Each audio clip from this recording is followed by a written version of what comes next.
Hola, buenos días. Mi nombre es Sara Rodríguez y soy alumna de segundo año de logopedia en la Universidad Pontificia de Salamanca y junto con otras tres compañeras, Yona Rodríguez, Lore Sarasúa y Ana Ullán, hemos realizado un estudio sobre creencias y actitudes comunicativas de una sociedad en pandemia. Primeramente empezaré explicando una pequeña introducción, después contaré nuestro objetivo principal, la metodología que hemos utilizado, los resultados obtenidos, una pequeña conclusión y por último las referencias bibliográficas.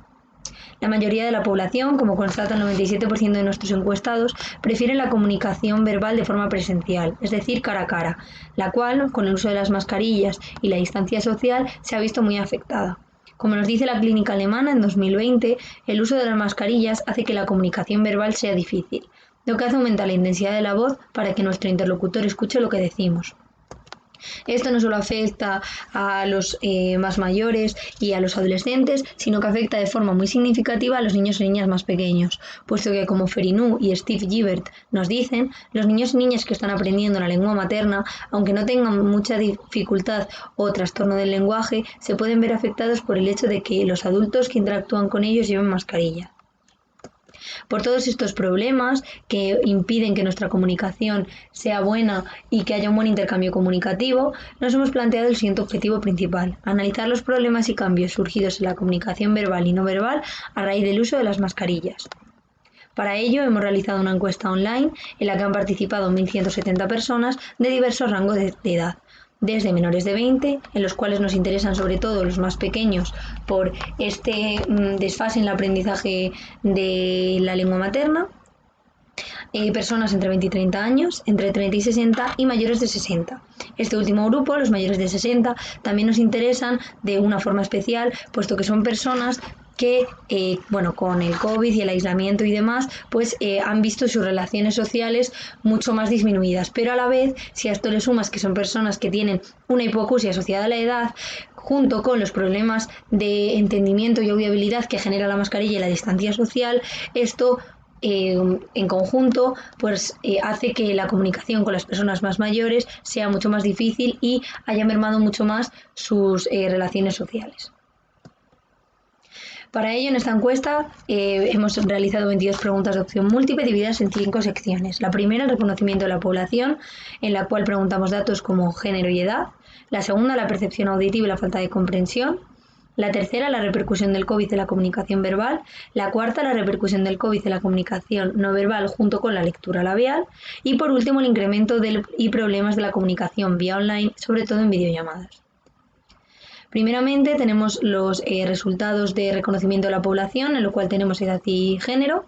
En la edad, el grupo más significativo son los menores de 20 años, puesto que creemos que son los que más uso dan las redes sociales y por lo tanto a los que más les ha llegado esta encuesta. Y por ende, el grupo minoritario son los mayores de 60, porque son las personas que menos uso dan a las redes sociales y a los que menos les habrá llegado la encuesta. Entre los de 30 y 60 y 20 y 30, hay un grupo de edad bastante significativo. El género, tenemos que la mayoría son mujeres, una minoría son hombres y una minoría aún mayor, con el 0,17%, son de género fluido o gender fluido. Luego hemos seleccionado 4 preguntas y 4 resultados de las 22 preguntas de la encuesta, porque son las preguntas más significativas o con el resultado más significativo. La primera pregunta: ¿ha sentido que su nivel auditivo ha disminuido estos meses? Un 67% de la población cree que no, frente a un 32% que cree que sí. Esta pregunta la hemos decidido analizar por edades, puesto que si ese 32% son todo personas entre 30 y 60 o mayores de 60 años, es mucho más común o más posible que en personas de unas edades inferiores, puesto que hay hipoacusias asociadas a la edad. Y efectivamente vemos cómo en los mayores de 60 y entre 30 y 60 años ha habido un mayor han notado más esta pérdida de audición o de audibilidad del habla. Esto es lo más probable por la disminución de decibelios que genera la mascarilla, aunque también puede estar asociada con una hipoacusia asociada a la edad. Lo que es más preocupante es que entre los menores de 20 años y entre 20 y 30 sí que han notado esta disminución en la audibilidad de las palabras del resto, y esto puede ser, y lo más probable es que sea influenciado por el uso de las mascarillas, el cual baja los decibelios, y al bajar los decibelios se entiende menos lo que la otra persona nos quiere decir y por lo tanto tenemos sensación de pérdida auditiva. La segunda pregunta, ¿crees que la lectura labial tiene importancia en la comunicación? Un 94,94% cree que sí. Este porcentaje no es significativo ya por el gran número que es, sino también porque muchas de estas personas nos hablaron posterior a realizar la encuesta para decirnos que se habían dado cuenta, realizando la misma, de que sí que leían los labios a la otra persona. Y esto lo sabemos puesto que muchos de ellos nos habían dicho que antes no se fijaban tanto o de forma inconsciente leían los labios y ahora no entienden muy bien lo que los demás le quieren decir porque no pueden leer los labios, pero no lo habían notado. Esto es porque con la lectura labial nosotros podemos en un habla continuada discriminar mejor los fonemas, ya que hay muchísima varianza entre personas y contextos. Y de esta manera, al saber cómo nosotros realizamos los fonemas y ver cómo lo realiza el otro, podemos distinguir mejor si dice unas palabras u otras. Después, la tercera pregunta, ¿crees que la videollamada se respeta el turno de palabra? Esta pregunta la hemos realizado porque nosotras, en una conversación que tuvimos, pensábamos que no se respetaba el turno de palabra y queríamos saber si era una percepción nuestra o algo más globalizado. El 38% cree que sí y el 61% cree que no. Por lo tanto, vemos que es algo más globalizado.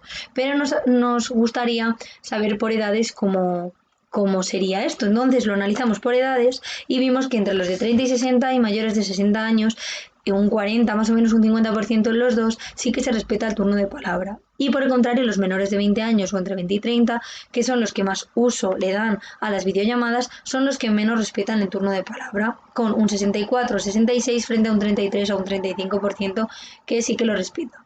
Esto es un problema no solo porque en las videollamadas se pierde mucha información no verbal y mucha cercanía, sino que también porque por las interrupciones perdemos mucha más información y por lo tanto la comunicación sería mucho peor, sobre todo en los más jóvenes. Por último, la última pregunta de la encuesta, ¿qué tipo de comunicación prefieres? Un 97,35% prefiere la comunicación verbal en persona frente a la comunicación escrita o la comunicación verbal en videollamada. Este porcentaje es similar en todos los rangos de edad y por ello llegamos a la conclusión de que la comunicación verbal en persona es muy importante y es la preferida por todos, pero a la vez ha sido la más afectada por la situación pandémica de las mascarillas y la distancia social. Por lo tanto, nos gustaría concienciar de todos estos problemas para que con pequeños cambios, con pequeñas mejoras, como elevar el tono de voz, gesticular mucho, buscar un modo en el que la otra persona nos entienda mejor, podamos mejorar y hacer una gran revolución comunicativa y mejorar el entendimiento de todas las personas, en concreto de aquellas que tienen ya previos a las dificultades del COVID, como la mascarilla y la distancia social, dificultades comunicativas a nivel articulatorio, auditivo, pragmático y otros problemas que dificultan el lenguaje. Por lo tanto, más o menos la conclusión a la que es más importante a la que podemos llegar es que hay que intentar que la otra persona nos entienda mucho mejor porque la situación actual genera muchas dificultades a la hora de entender al otro.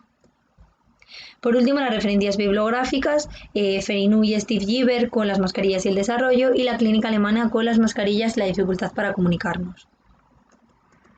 Muchas gracias por su atención y aquí están nuestros correos por si tienen alguna duda o quisieran contactar con nosotras.